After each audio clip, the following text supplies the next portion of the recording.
Hi, എൻ്റെ ഈ video കണ്ടിട്ടുണ്ടല്ലോ. ഒരുപാട് പേര് എന്നെ വിളിച്ചിട്ടുണ്ട്. ഞാൻ പല രീതിയിലുള്ള വീഡിയോയാണ് ഇടുന്നത്.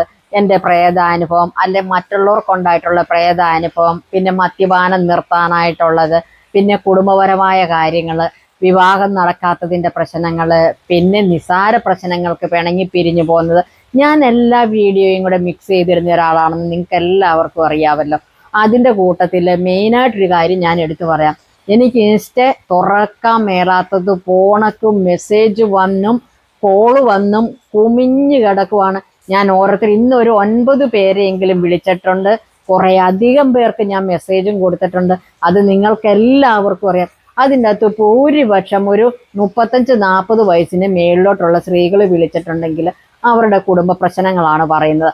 അതുപോലെ തന്നെ ഒരു 35-40 വയസ്സിന് മേളിലോട്ടുള്ള പുരുഷന്മാർ വിളിച്ചാലും അവർക്കും ഈ കുടുംബ പ്രശ്നങ്ങളാണ് പറയാനുള്ളത്. കഴിഞ്ഞ ഒരു ദിവസം എൻ്റെ ബർത്ത്ഡേ ആയിരുന്നല്ലോ, ജൂൺ 22. അപ്പം എൻ്റെ ഫാമിലിയിലെ സന്തോഷം കണ്ടിട്ടും ഹസ്ബൻഡ് എന്നോട് ഇടപെടുന്നതും ഒക്കെ കണ്ടിട്ടും, ചേച്ചി നിങ്ങൾക്ക് ഇത് എങ്ങനെ സാധിക്കുന്നു? മക്കള്, മകൻ്റെ വൈഫ്, അമ്മ, ഇവരെല്ലാവരെയും കൂടെ നിങ്ങളിങ്ങനെ ഒത്തൊരുമിച്ച് കൊണ്ടുപോകും. നിങ്ങൾ പറയുന്ന കാര്യങ്ങളെല്ലാം വളരെ കറക്റ്റാണെന്ന് എനിക്ക് മനസ്സിലായി. കാരണം ഒരാൾക്ക് വെറുതെ ഇങ്ങനെ പറയാൻ പറ്റില്ലല്ലോ. നിങ്ങളുടെ ചുറ്റുവട്ടത്തും അയൽവാസികളും നിങ്ങളുടെ കുടുംബക്കാരും അല്ല ബന്ധുമിത്രാദികളും എല്ലാം കാണുന്നൊരു വീഡിയോ ആണല്ലോ. അപ്പൊ നിങ്ങൾക്ക് അങ്ങനെ ഇരുന്ന് വെറുതെ പറയാൻ പറ്റത്തില്ലല്ലോ എന്നുള്ള അഭിപ്രായങ്ങളും വന്നിട്ടുണ്ട്. നേരിട്ട് ഫോൺ വിളിച്ചിട്ടുണ്ട്. ഒരാൾ എന്നെ ഫോൺ വിളിച്ചത് കേട്ട് കഴിഞ്ഞാൽ നിങ്ങൾ ഞെട്ടിപ്പോകും. 27 പ്രാവശ്യം ഒരു വ്യക്തി എന്നെ വിളിച്ച് ഈ ഒരു കാര്യം ചോദിക്കാനായിട്ട്. അപ്പൊ ഞാൻ അവരോട് പറഞ്ഞൊരു മറുപടി ഞാനിപ്പം നിങ്ങളോടും പറയാം. അവനവന്റെ കുടുംബത്ത് സന്തോഷവും സമാധാനവും വേണമെന്ന് ഏറ്റവും അധികം തീരുമാനിക്കേണ്ടത് നമ്മൾ സ്ത്രീകളാണ്.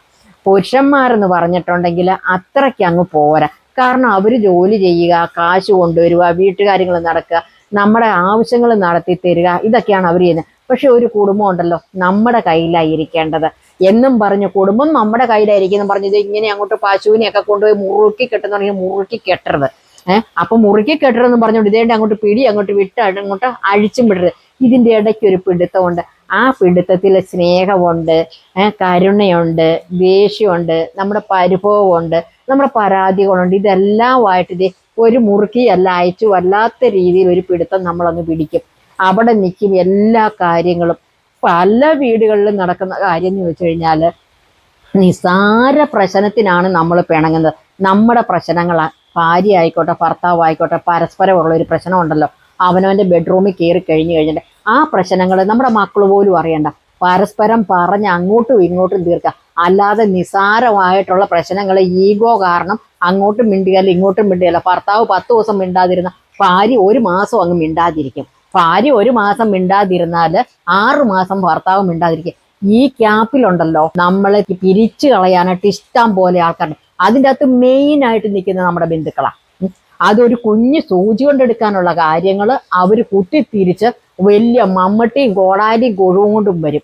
അത് അവസാനം മക്കളുടെ കാര്യം പോലും ആരും ചിന്തിക്കുന്നില്ല. അത് അവസാനം ഡൈവേഴ്സേലേ തീരുള്ളൂ. ഈ ഡൈവേഴ്സും മേടിച്ചുകൊണ്ട് പെണ്ണുങ്ങൾ പോയി അവനവൻ്റെ വീട്ടിൽ പോയി അങ്ങ് നിൽക്കണം. ഒരു 10 ദിവസം കഴിയുമ്പോൾ അറിയാം ആങ്ങളമാർ പെണ്ണ് കെട്ടി ഭാര്യമാർ അവിടെ ഉണ്ടെങ്കിൽ അവിടെ നിൽക്കുന്ന അപ്പൻ്റെ അമ്മയുടെയും കൂടെ മനസമാധാനം പോകും, നമ്മൾ ഈ ചെന്ന് നിൽക്കുന്നവർ കാരണം. പിന്നെ ഉണ്ടല്ലോ നമ്മൾ ആ വീട്ടിൽ ആദ്യം 1-2 ദിവസമൊക്കെ അയ്യോ നാത്തൂൻ ഇവിടെ നിന്നു, അല്ലെ മോൾ ഇവിടെ നിന്നു, അല്ലെ എൻ്റെ പെങ്ങൾ എൻ്റെ മരണം വരെ ഞാൻ എൻ്റെ പെങ്ങളെയും മക്കളെ സംരക്ഷിക്കുന്നു പറയും. ഇതൊക്കെ വെറുതെ ആകട്ടോ. കല്യാണം കഴിഞ്ഞു പോയോ നമ്മുടെ വീടുണ്ടല്ലോ, നമ്മൾ വിരുന്നുകാരെ പോണക്കാ കയറി ചെല്ലേണ്ടത്. അന്ന് രാവിലെയാ ചെല്ലുന്നെങ്കിൽ അന്ന് തന്നെ തിരിച്ചു പോരാൻ ശ്രമിക്കണം. അതല്ലേ പിറ്റേന്ന് തിരിച്ചു പോരുക. ഒരന്തിക്കാ നമുക്ക് അവകാശമുള്ളൂ. പിന്നെ നമുക്ക് വിലയില്ലാത്തവരായി പോകും. അത് ഓർത്തോണ്ടുണ്ടല്ലോ, നമുക്ക് വീടുണ്ടല്ലോ എന്നോർത്തോണ്ട് നിസാര പ്രശ്നങ്ങൾക്ക് വഴക്കിട്ടും ഡൈവേഴ്സ് മേടിച്ച് നമ്മൾ നമ്മുടെ വീട്ടിലേക്ക് ചെന്ന് നിൽക്കണ്ട. ശമ്പളം പറ്റാത്ത വേലക്കാരിയായിട്ടിരിക്കാം നമുക്ക് പിന്നെ. അതുകൊണ്ട് ഞാൻ നിങ്ങളോട് പറയുകയാണ്, നിസാര പ്രശ്നങ്ങൾ പെരുപ്പിക്കാതെ പരസ്പരം അങ്ങോട്ടും ഇങ്ങോട്ടും സംസാരിച്ച് ഒത്തൊരുമിച്ച് മുമ്പോട്ട് പോവുക. അപ്പം നിങ്ങൾ ഓർക്കും നിങ്ങൾ എന്നാ ഇങ്ങനെ പറയുന്നത്, എത്ര വഴക്കുണ്ടാക്കി പിറക്കിയാലും പോകണ്ട. ഈ കൊലപാതകങ്ങളും മറ്റു പ്രശ്നങ്ങളും ഒക്കെ നടക്കുന്നത് എന്തുകൊണ്ടാണ്? അങ്ങനെ കടിച്ചു തൂങ്ങിക്കിടക്കാൻ പറ്റുമോ എന്ന് ചോദിക്കും. അതിലും ഒരു കൊലപാതകങ്ങളൊക്കെ നടക്കുക എന്ന് പറഞ്ഞാലും അതിലും നമുക്കും ഉത്തരവാദിത്വം ഉണ്ടെന്നേ. നമ്മളെ വേണ്ടാന്ന് വെക്കുന്നവരെ വേണ്ടാന്ന് വെക്കുന്ന ഒരു സാഹചര്യം അത് വേറെയാ. ഈ കല്യാണം കഴിഞ്ഞ് മക്കളുമായി കുടുംബമായിട്ട് ജീവിച്ചവരുടെ കാര്യമാകട്ടെ ഇപ്പം ഞാൻ പറയുന്നത്. നമ്മൾ എത്രയൊക്കെയാണെന്ന് പറഞ്ഞാലും നമ്മുടെ ഭർത്താവിനോടൊപ്പം ഉണ്ടല്ലോ രമ്യത കഴിഞ്ഞു പോകാൻ നോക്കണം. നിസാര പ്രശ്നങ്ങൾക്ക് വേണ്ടിയിട്ട് ഡൈവേഴ്സിനോ അല്ലെങ്കിൽ തല്ലിപ്പിരിഞ്ഞ് നമ്മുടെ വീട്ടിലോ പോകാനും ഒരിക്കലും വേണ്ട.